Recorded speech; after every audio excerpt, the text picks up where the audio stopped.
31কে আমি যদি 23 দ্বারা গুণ করি কি করব স্যার?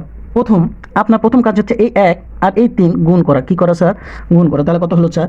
3 একে 3, 3 একে 3। এবার কি করবেন স্যার? এই 2কে এই 1 দ্বারা গুণ করবেন। 2কে 1 দ্বারা কি করবেন? গুণ করবেন। তাহলে 2 একে 2। আর এই যে 3 তিরিকে 9, 3 তিরিকে 9 এটা গুণ করবেন, তারপর কি করবেন? যোগ করবেন। তাহলে 3 তিরিকে 9 আর 2 একে 2 যোগ করলে কত হবে স্যার? 11 1। হাতে থেকে কত স্যার? হাতে থাকে 1। আবার কি করবেন? এটা আর এটা গুণ করবেন। এটা গুণ করলে কি হবে স্যার? এটা গুণ করলে কি হবে স্যার?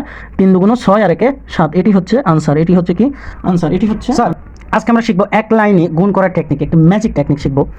দুই সংখ্যার অঙ্কগুলো মনে রাখবেন, দুই সংখ্যার ক্ষেত্রে, শুধু দুই সংখ্যার অঙ্কের ক্ষেত্রে। তাহলে 31কে আমি যদি 23 দ্বারা গুণ করি কি করব স্যার? প্রথম কাজ হচ্ছে এই 1 আর এই 3 গুণ করা। কি করা স্যার? গুণ করা। তাহলে কত হলো স্যার? 3 একে 3, 3 একে 3। এবার কি করবেন স্যার? এই 2কে এই 1 দ্বারা গুণ করবেন। 2কে 1 দ্বারা কি করবেন? গুণ করবেন। তাহলে 2 একে 2। আর এই যে 3 তিরিকে 9, 3 তিরিকে 9 এটা গুণ করবেন, তারপর কি করবেন? যোগ করবেন। তাহলে 3 তিরিকে 9 আর 2 একে 2 যোগ করলে কত হবে স্যার? 11 1। হাতে থেকে কত স্যার? হাতে থাকে 1। আবার কি করবেন? এটা আর এটা গুণ করবেন। এটা গুণ করলে কি হবে স্যার? এটা গুণ করলে কি হবে স্যার? 3 দুগুণ 6 আর 1 7। এটি হচ্ছে আনসার। এটি হচ্ছে কি আনসার? এটি হচ্ছে আনসার। আচ্ছা, আর একটা ধরেন, আপনাকে যদি বলা হয় 63কে 45 দ্বারা গুণ করবেন। 63কে 45 দ্বারা গুণ করবেন। তাহলে প্রথমে কি স্যার? আপনি এইটা গুণ করবেন। তাহলে গুণ করে কত হচ্ছে স্যার?